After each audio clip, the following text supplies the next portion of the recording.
I've always been a logical and curious kind of person. I mean, that's just my personality. I remember when I was little, my parents gave me an electric train for Christmas. And then a couple hours later, my dad finds me in the garage, and I'm throwing the locomotive against the cement floor, trying to break it open. He said, "What are you doing?" And I said, "Well, I'm just trying to figure out how it works." I mean, my parents, because of all the why questions I would ask, finally went out and said, "Here," and they bought me an encyclopedia and said, "Look, the answers are in there. Go look for them. Go find them yourself." I mean, that's just the way I was. And so I guess it's natural that I would become a journalist. Because journalists are looking for facts, they're looking for evidence, they're looking for data, they're looking for something that they can publish in the paper and have confidence it is true. Lee Strobel earned a Master of Studies in Law degree from Yale Law School and is the former legal editor of the Chicago Tribune. He is the best-selling author of several books that explore the evidence for the Christian faith.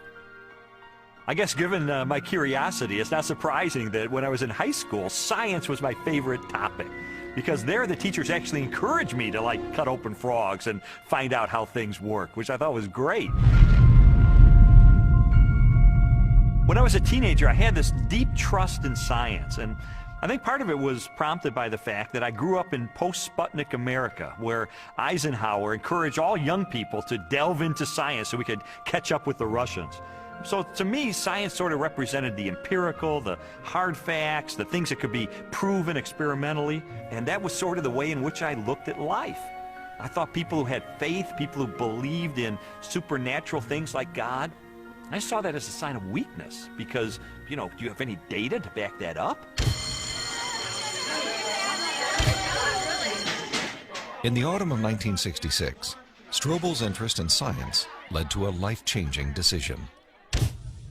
I can take you back to the exact spot where I was sitting. It was in the third floor overlooking the asphalt parking lot. I was in the second row, the third chair from the front, when my biology teacher recounted in great detail this experiment that had been conducted in the early 1950s at the University of Chicago. This experiment that impressed Strobel so deeply was one of the most famous in the history of science. In 1953, Stanley Miller, a graduate chemistry student, tried to demonstrate how life first emerged on Earth. Miller attempted to reproduce the Earth's early atmosphere. He pumped hydrogen, methane, ammonia, and a small amount of water vapor into a maze of glassware. Then sparked the gases with electrical discharges to simulate lightning. After 5 days, he discovered what he had hoped for: a few simple amino acids, the basic building blocks of living organisms, had collected in the dark residue at the bottom of the glass. Many hailed Miller's experiment as proof that essential components of life could have formed in the oceans of the Earth billions of years ago. The philosophical implications of Miller's experiment were instantly obvious to me. And for me, it was a eureka moment because I heard this and I thought, wait a minute. If you can show scientifically that life can emerge without any outside assistance, if life can emerge just from naturalistic circumstances, then God was out of a job. From there, the acceptance of Darwinian evolution, and full-blown atheism for that matter, was pretty easy. Because if living organisms could emerge by themselves out of this primordial soup without the assistance of any kind of a god or supernatural intervention, then they certainly could develop naturally over the eons into more and more complex creatures, just as Charles Darwin theorized in his book On the Origin of Species. As Strobel embraced Darwinism and its atheistic implications, he was surprised to discover that many Christians believed their faith was compatible with Darwinian evolution. There's no way you can harmonize neo-Darwinism with Christianity. I could never understand Christians who would say, well, you know, I believe in God, and yet I believe in evolution as well. You see, Darwin's ideas about the development of life led to his theory that modern science now generally defines as an undirected process, completely devoid of any purpose or plan. Now, how could God direct an undirected process? How could God have purpose and a plan behind a system that has no plan and no purpose. It just does not make sense. Didn't make sense to me in 1966, and it doesn't make sense to me now. In 1972, Lee Strobel married Leslie Herdler. 5 years later, Leslie, an agnostic, became a Christian. And I thought, this is divorce. This is going to be the end of our marriage. But all the negative things I expected to happen in her as a result of her newfound faith, they didn't happen. And instead, I saw positive changes in her values and her character and the way she related to me and the children. And I thought, wait a minute, she is attributing this to God. And I don't believe God exists. And so that was the main thing that prompted me to say, maybe I need to really investigate this and get to the bottom of this and determine, is there really any rational way I could ever believe that this kind of a God really exists and really causes this kind of transformation in a human being? And so I decided to use my legal training and journalism training, my scientific curiosity, to systematically investigate, is there any credibility to the Christian faith? Because science had played such an instrumental role in his turn to atheism, Strobel embarked on an investigation of major discoveries in biology, chemistry, cosmology, and physics.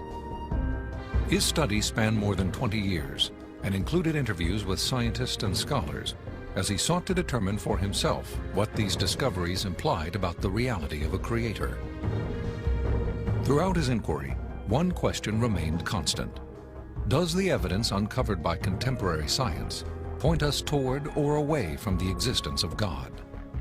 Two-time Nobel Prize winner Linus Pauling once said that science should be the search for truth. And that's what I wanted to do. I didn't know where the evidence was ultimately going to take me, but I really did want to know the truth about God. And what I found shocked me, and it stunned me.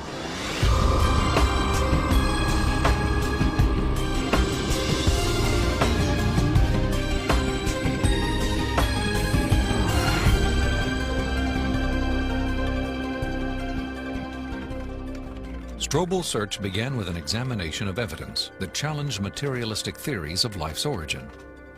He discovered that this negative evidence contradicted the textbook explanations that had once convinced him the blind forces of evolution could account for the creation and diversity of life on Earth. A good example of negative evidence is the 1953 Origin of Life experiment by Stanley Miller, the one that helped lead me into atheism in the first place. As biologist Jonathan Wells explained to me, Miller's experiment has now been thoroughly discredited. Stanley Miller put together a glass apparatus, and in that apparatus he put a mixture of gases that people at the time thought reflected the atmosphere of the early Earth. And those gases were methane, ammonia, hydrogen, and water vapor. But then the professional opinion of what was there on the early Earth changed.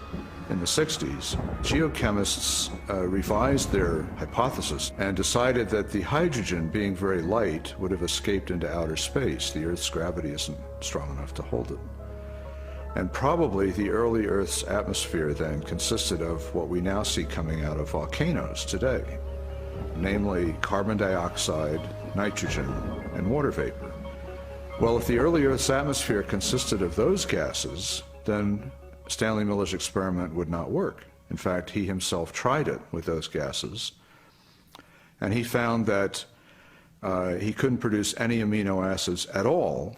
So the experiment falls apart once you use a more realistic mixture of gases in the apparatus. Miller's test has been repeated many times using the correct atmospheric components. The results are always the same. The amino acids that generated so much enthusiasm in 1953 do not appear. Even if Miller's experiment were valid, you're still light years away from making life. It comes down to this. No matter how many molecules you can produce with early Earth conditions, plausible conditions, you're still nowhere near producing a living cell. And here's how I know. If I take a sterile test tube and I put in it a little bit of fluid with just the right salts, just the right balance of acidity and alkalinity, just the right temperature, the perfect solution for a living cell. And I put in it one living cell. This cell is alive. It has everything it needs for life. Now I take a sterile needle and I poke that cell, and all its stuff leaks out into this test tube. You have in this nice little test tube all the molecules you need for a living cell. Not just the pieces of the molecules, but the molecules themselves. And you cannot make a living cell out of them. You can't put Humpty Dumpty back together again. So what makes you think that a few amino acids dissolved in the ocean are going to give you a living cell? It's totally unrealistic. Stanley Miller's experiment was not the only unsuccessful attempt to explain how life originated. Beginning with Russian chemist Alexander Oparin's work in the 1920s, theorists have also proposed chance, chemical attraction, and biological seeding from outer space as possible answers. Each has failed to account for how non-living chemicals could have arranged themselves into the most basic components of the first living cell. Strobel's research ultimately led him to conclude that materialistic explanations for the origin of life were deeply flawed. And his examination of negative evidence did not end with the question of first life.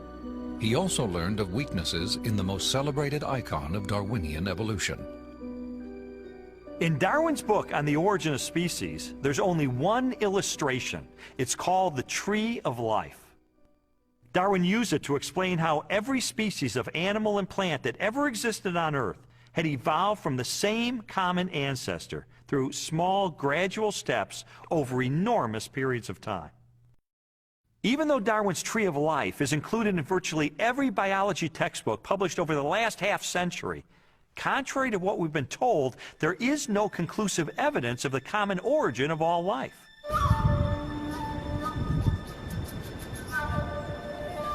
Perhaps the most damaging blow to Darwin's theory is the fossil record.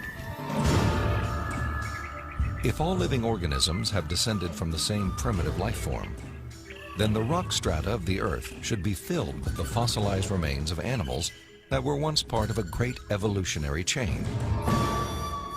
A chain of small biological modifications, ultimately leading to a spectacular diversity of life.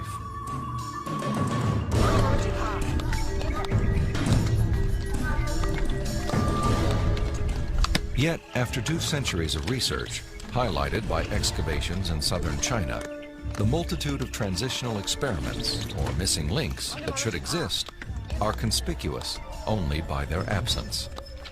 The most graphic example of this void in the fossil record is a geological era known as the Cambrian explosion. The branching tree pattern of Darwin's theory is actually not seen anywhere in the fossil record unless we impose it with our own minds. So the Cambrian explosion is the most dramatic refutation of the Tree of Life. The Cambrian explosion of life was a dramatic episode in geological history.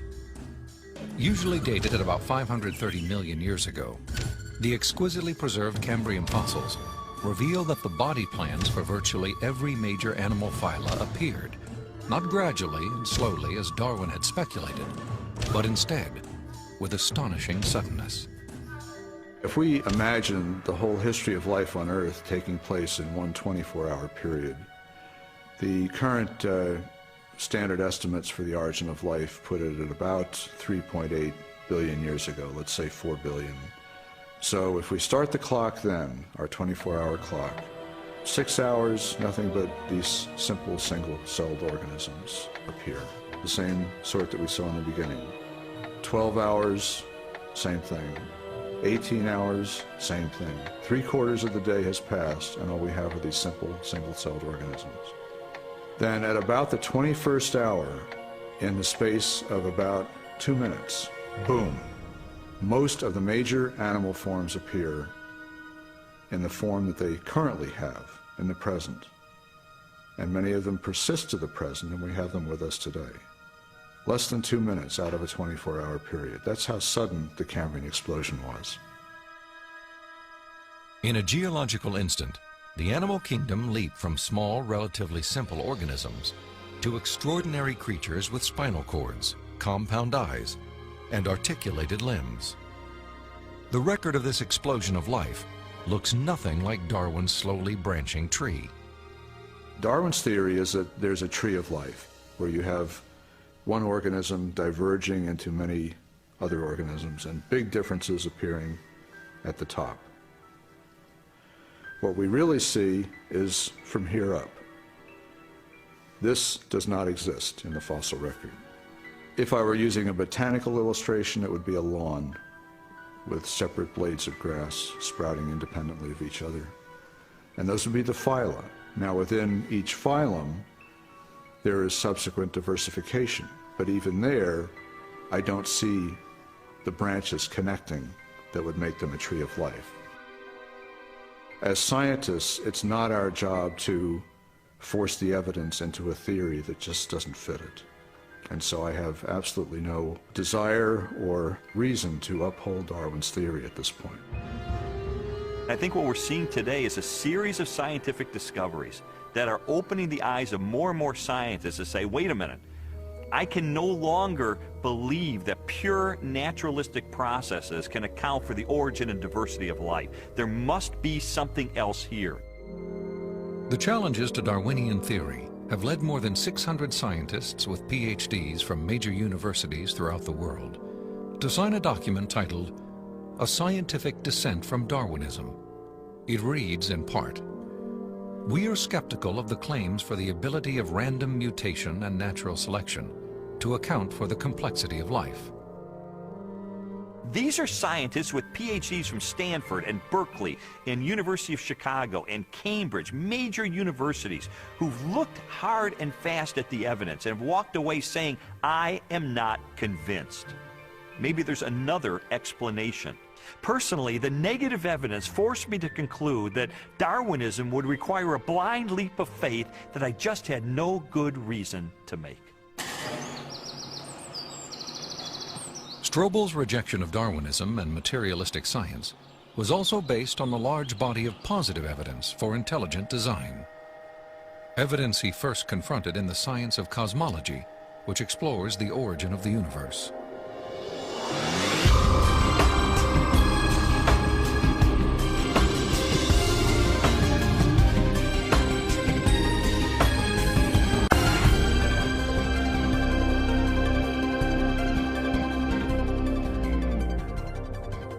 How did the universe begin?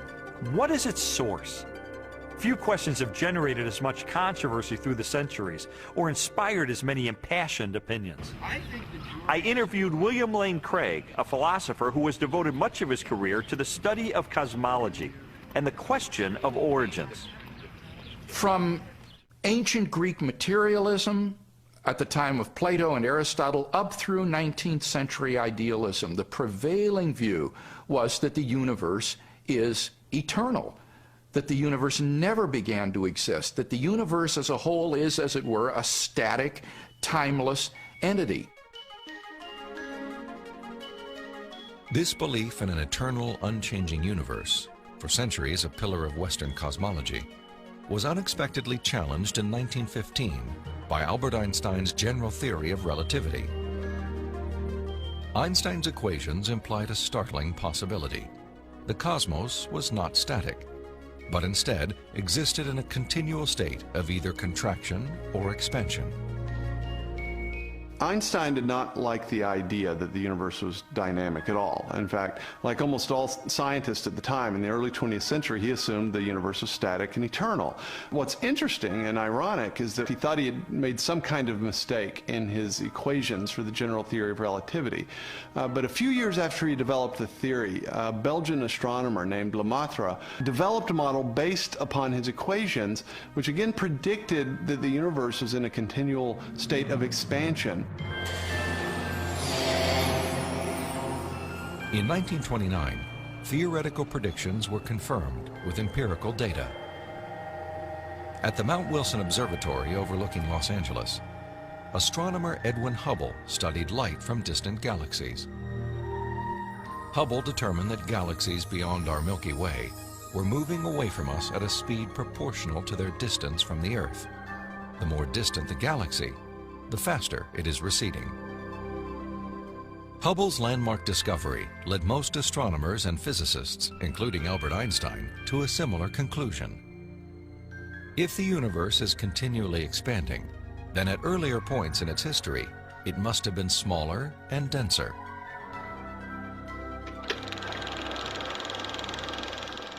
I think a good way to visualize this is to imagine that the history of the universe has somehow been photographed and made into a movie that we could play on a projector.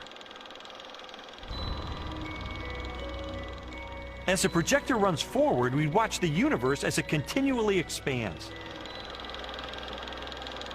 But if the projector were to be stopped and were switched into reverse to make the movie run backward, then instead of watching the galaxies move farther and farther apart from each other, we'd see them draw closer and closer together. As you trace this expansion back in time, the universe grows denser and denser and denser until finally the entire known universe is contracted down to a state of infinite density, which marked the beginning of the universe. At this point, which cosmologists call the singularity, all matter and energy, physical space and time themselves came into being. This literally represents the origin of the universe from nothing. So the startling implication of Hubble's discovery was the temporal finitude of the universe, that the universe had an absolute beginning at some point in the finite past.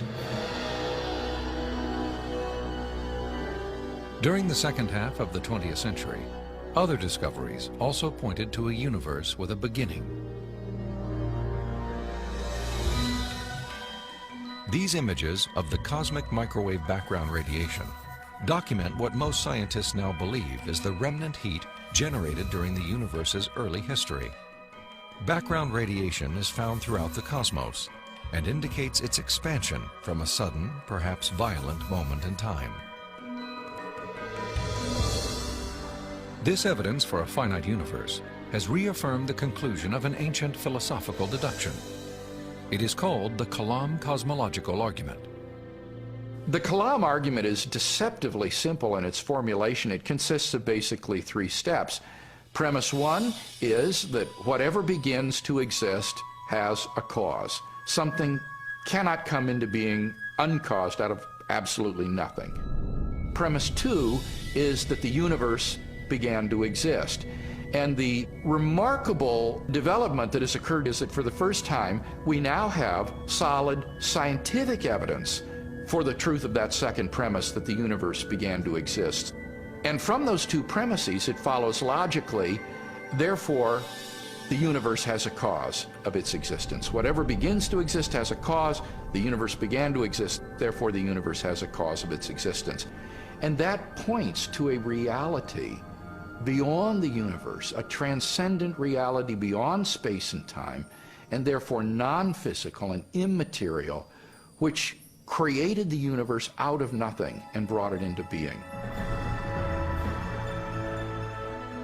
The implications of a finite universe, coupled with other discoveries of modern cosmology, have led many scientists to unmistakably theological conclusions. There is no ground for supposing that matter and energy existed before and were suddenly galvanized into action. It is simpler to postulate creation ex nihilo, divine will constituting nature from nothingness. The chain of events leading to man commenced suddenly and sharply, at a definite moment in time, in a flash of energy and light. We can't understand the universe in any clear way without the supernatural. Supernatural creation of the universe in a flash of energy and light. You know, it sounds an awful lot like the first chapter of Genesis to me. Today, the vast majority of even the most skeptical astronomers and cosmologists believe that the universe had a beginning. This belief isn't based on some theological doctrine. It's based on scientific evidence. And I think if we follow the evidence wherever it points, It points clearly and powerfully and persuasively in the direction of a creator.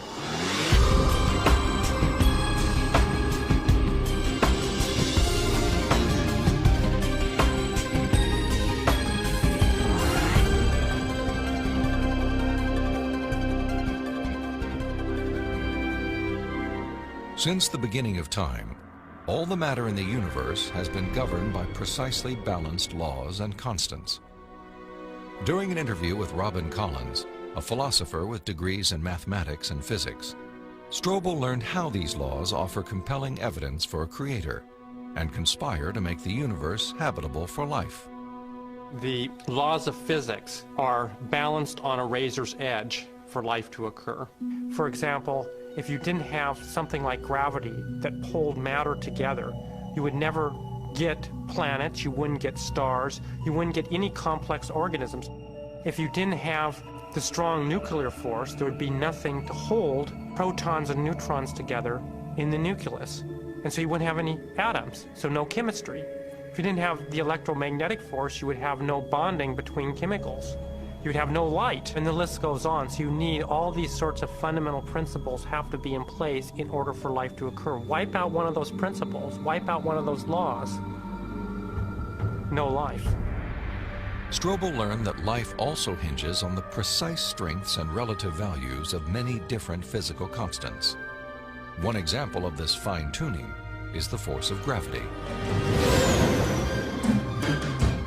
Imagine a ruler divided up into 1-inch increments and then stretched across the entire universe, a distance of some 14 billion light years.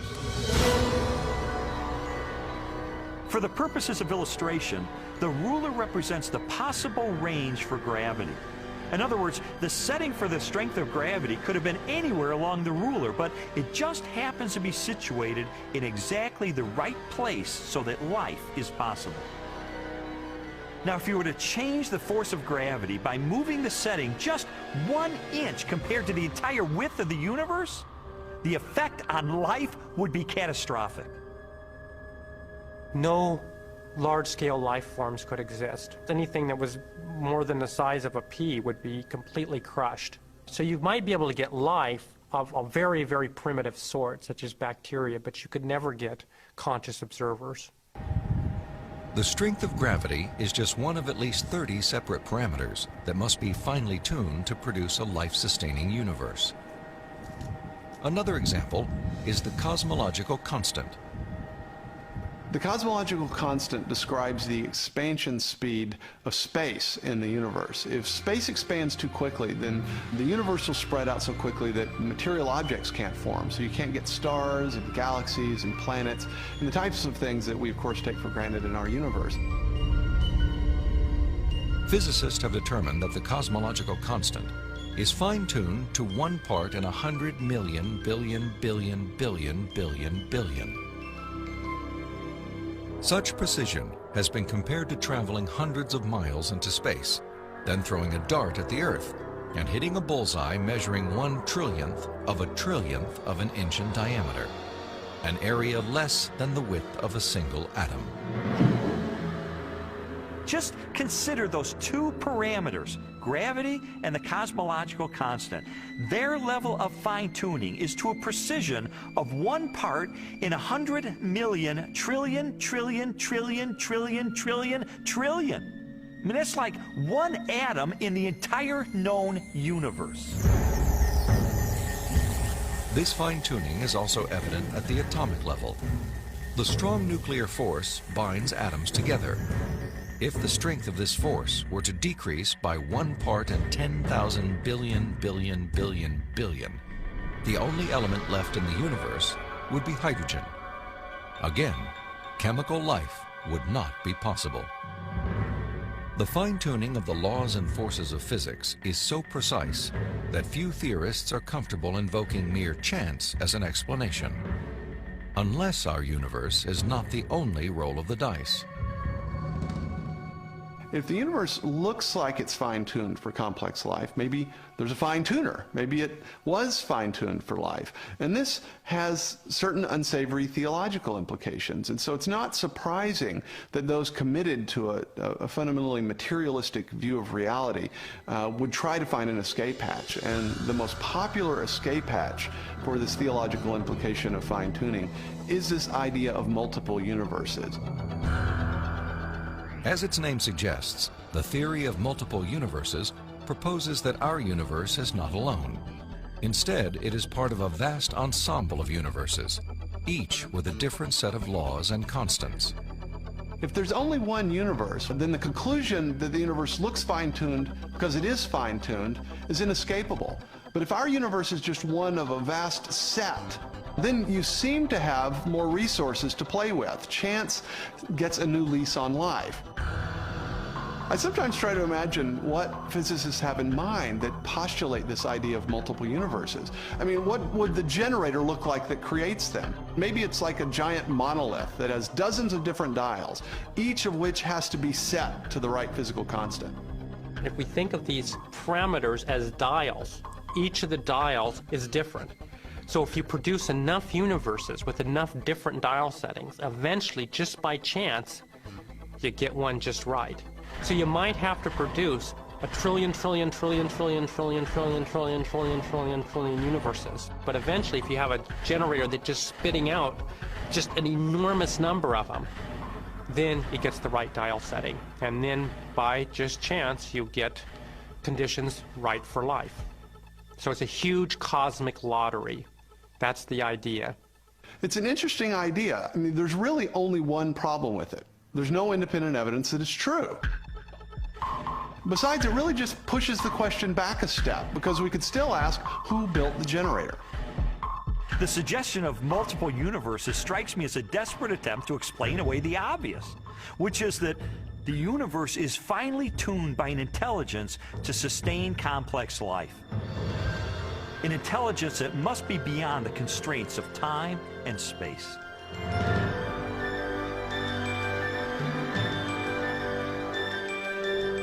Strobel's journey through a universe finely tuned for life inevitably led him home, to the blue jewel of our solar system, the planet Earth.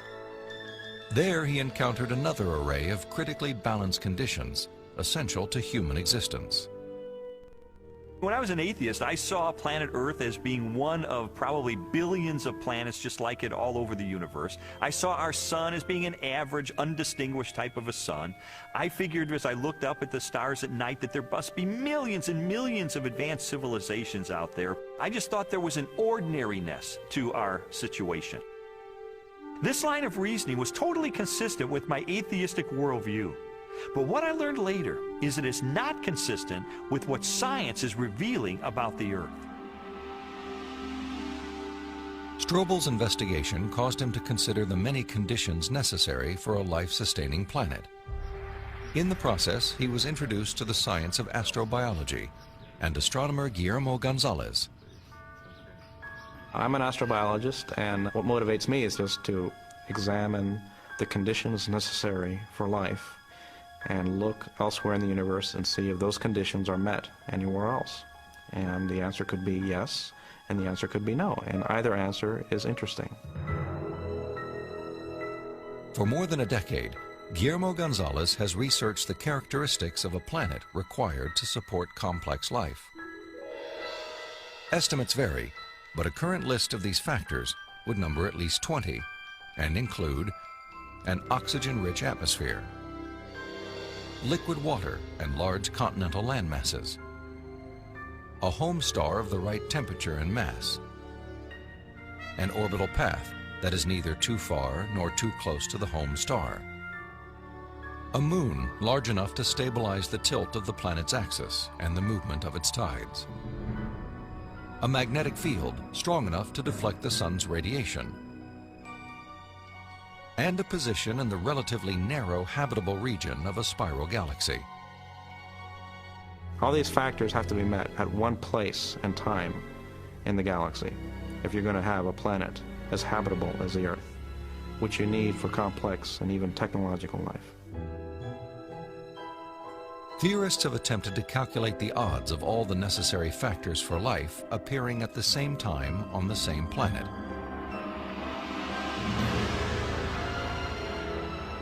A conservative estimate is 1 chance in 10 to the negative 15th, or 1/1000th of 1/1,000,000,000th. On those terms, even when compared to the billions of suns and possible planets in our Milky Way galaxy, the probability of even a single habitable world appears unlikely. There are many probabilistic resources in the galaxy, but on the other side of the coin are all these factors that you need. You have to get just right in order to have just one habitable planet like the Earth. And that leads me to conclude that yes, we're rare in the galaxy. Gonzalez's study of the Earth's habitability led him and colleague Jay Richards to expand the scope of their research. They began to examine how a life-sustaining planet like Earth may also give its human inhabitants access to the mysteries of the universe.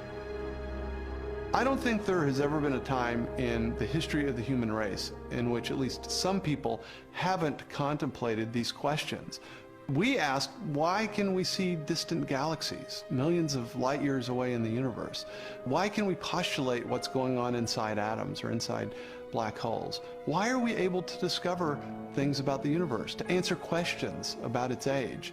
For most scientific discoveries that we're able to make, these sorts of things can't be explained in terms of the survival of the fittest of our distant ancestors. Not only our ability to do science, but the openness of the natural world to science just completely outstrips the sort of reductionist and Darwinian explanations that we're used to. In response to this evidence, Richards and Gonzalez have argued that our ability to make scientific discoveries is no fluke or accident. Instead, it points to an underlying purpose behind the universe. It is actually designed for discovery. Guillermo Gonzalez and I spent several years pursuing a hypothesis that those rare things that life needs in a planetary environment, those things that make a planet habitable, also set up the best set of conditions overall for scientific discovery. There are many examples of this correlation, including our planet's oxygen-rich atmosphere, both a critical requirement for our survival and a transparent window that allows us to explore the distant universe.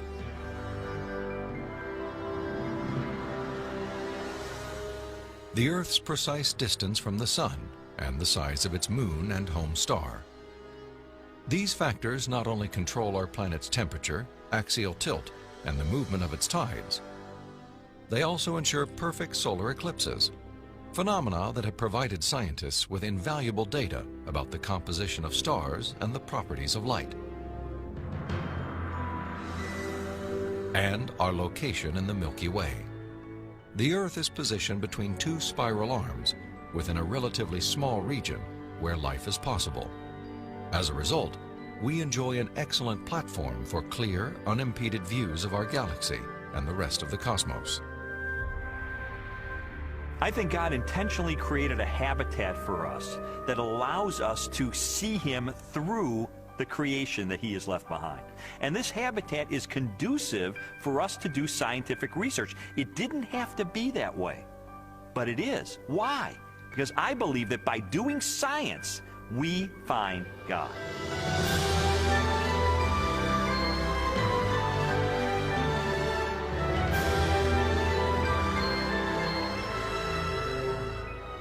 The final leg of Strobel's investigation transported him from the deepest reaches of the cosmos to the microscopic universe of the living cell and the science of biochemistry. There he encountered more challenges to Darwinian evolution and new evidence of design.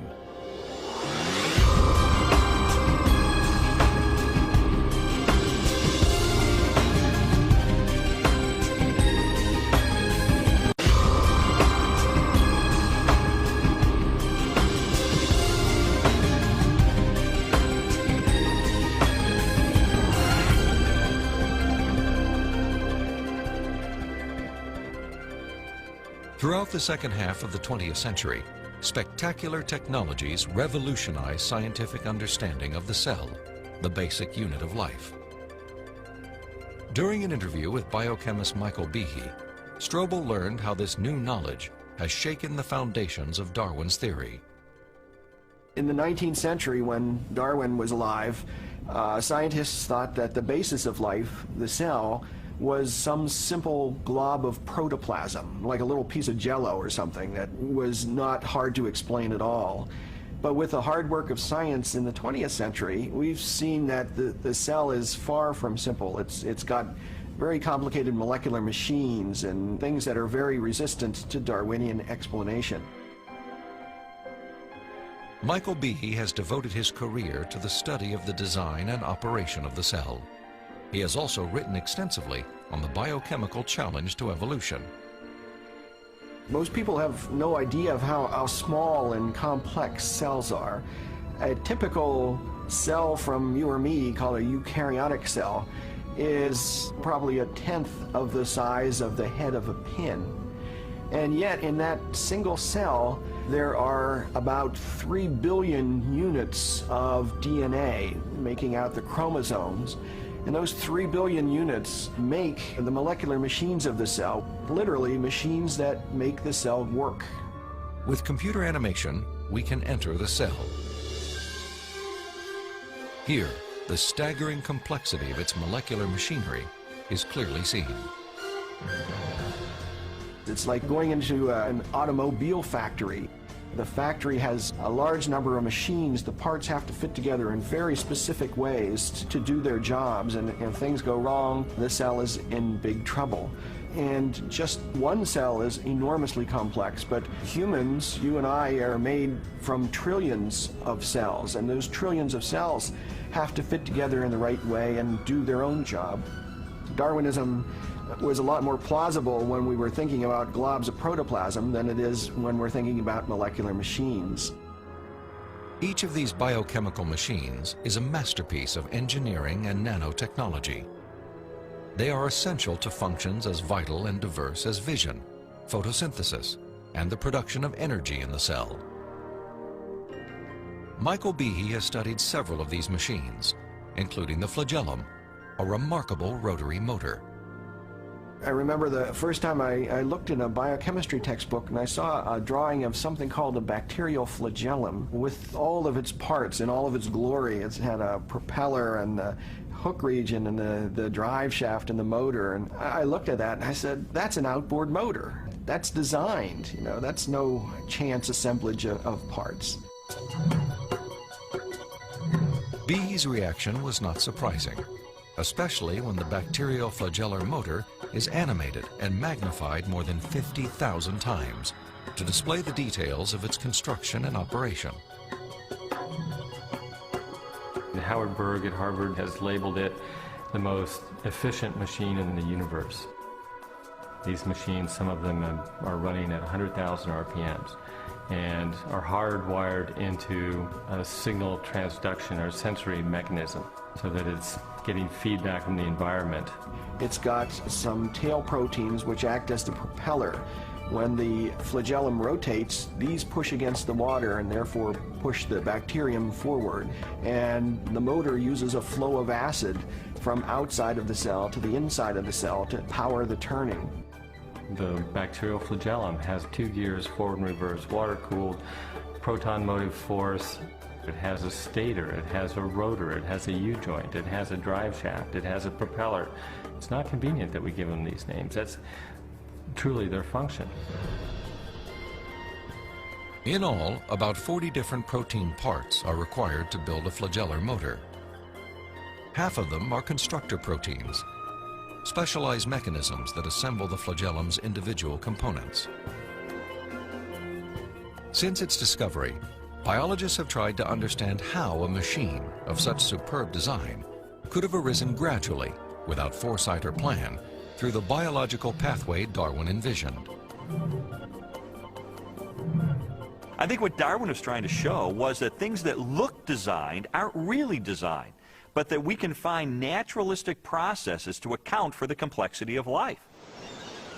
Darwin theorized that every part of every living organism evolved through natural selection, a blind process that acts upon random changes in the cell. Darwin believed that given enough time, these random variations would transform the simplest cells into the great diversity of life that inhabits our planet. In his study of evolution and molecular machines, Michael Behe has raised a significant challenge to the creative power of Darwin's mechanism of natural selection.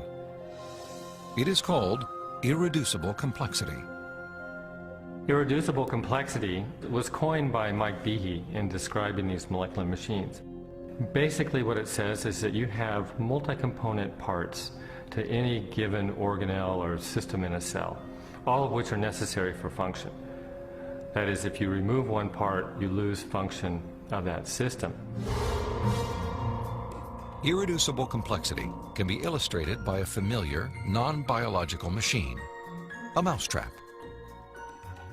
The trap is composed of 5 basic pieces: a catch to hold the bait, a strong spring, a thin bent rod called the hammer, a holding bar to secure the hammer in place, and a platform upon which the entire system is mounted. If any one of these parts is missing or defective, the mechanism will not work. All components of this irreducibly complex system must be present simultaneously for the machine to perform its function. Catching mice.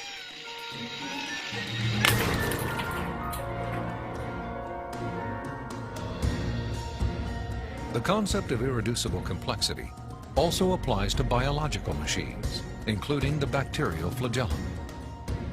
All told, there are about 40 different protein parts which are necessary for this machine to work. And if any of those parts are missing, then either you get a flagellum that doesn't work because it's missing the hook or it's missing the drive shaft or whatever, or it doesn't even get built within the cell.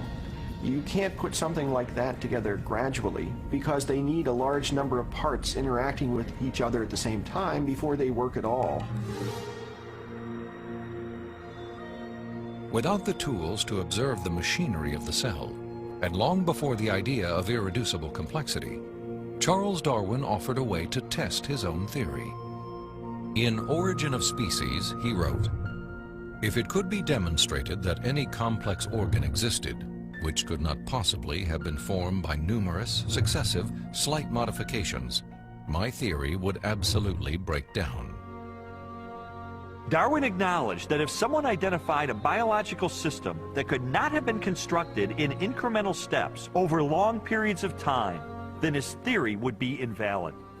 And what Michael Behe and others have discovered is the existence of biological machinery that cannot be explained away by Darwinian processes. Darwin's failed predictions have in fact falsified his own theory.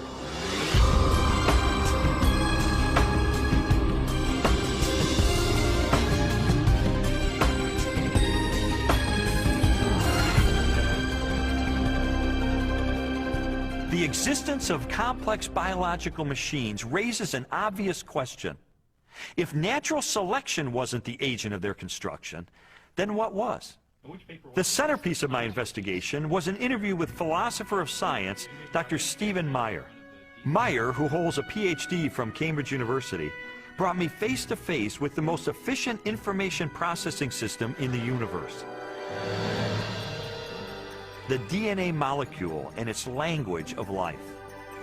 The discovery of the information-bearing properties of DNA and RNA is a fundamental challenge to all materialistic theories of the origin of life. Neo-Darwinism and its associated theories of chemical evolution and the like will not be able to survive the biology of the information age, the biology of the 21st century. Meyer's conclusions are based upon his understanding of the DNA molecule and the genetic instructions that are locked within the nucleus of living cells. In 1953, when Watson and Crick elucidated the structure of the DNA molecule, they discovered that DNA was a carrier of genetic information in the form of a 4-character digital code. That is to say that DNA functions like a software program, only more complex than anyone has ever created or devised. For a biological system to run and operate, it needs genetic information to build the proteins and protein machines that cause the cells to maintain their function. This information is stored in a precise arrangement of 4 chemicals that scientists represent with the letters A, C, T, and G. Sequences of these chemicals provide the instructions necessary to assemble complex protein molecules that in turn help form structures as diverse as eyes, legs, wings, and hearts.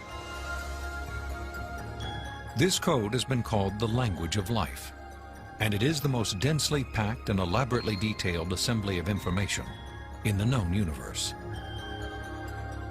Geneticist Michael Denton has estimated that the amount of biological information necessary to build all of the proteins in all of the species of organisms that have ever existed on planet Earth could be held in a single teaspoon.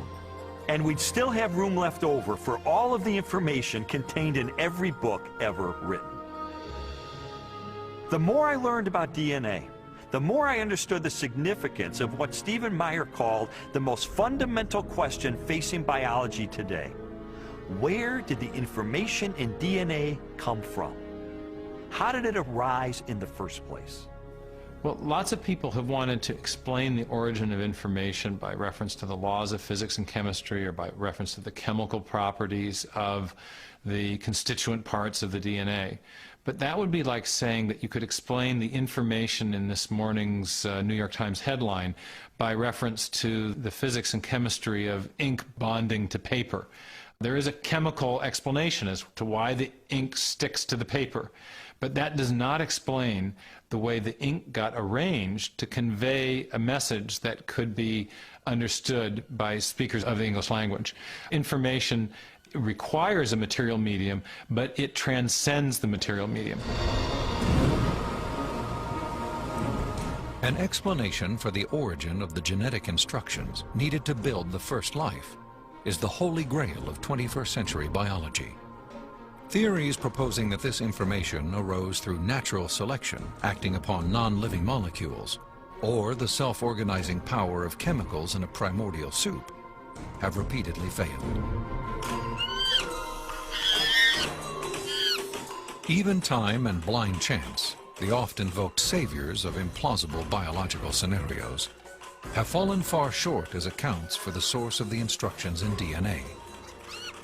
Mathematicians, for example, have calculated that a universe filled with monkeys, typing relentlessly throughout the oldest estimated age of the cosmos, would have no realistic chance of producing Shakespeare's play Hamlet, let alone a transcript of the genetic information required to build even the simplest living cell.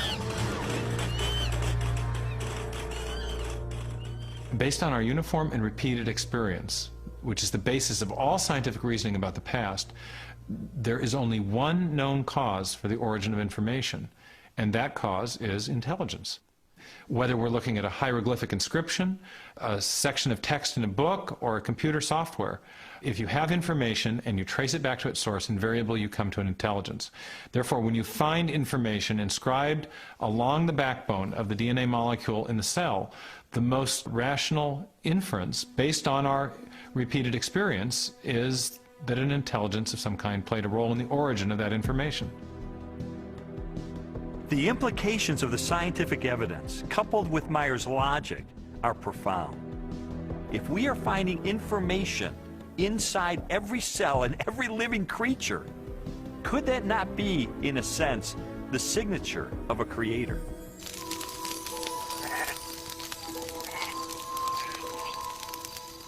"30 centuries before science unlocked the mysteries of genetic information, or a telescope probed billions of light years into space, the Hebrew shepherd and poet David wrote eloquently of a creator who revealed his existence and power through all that he had made.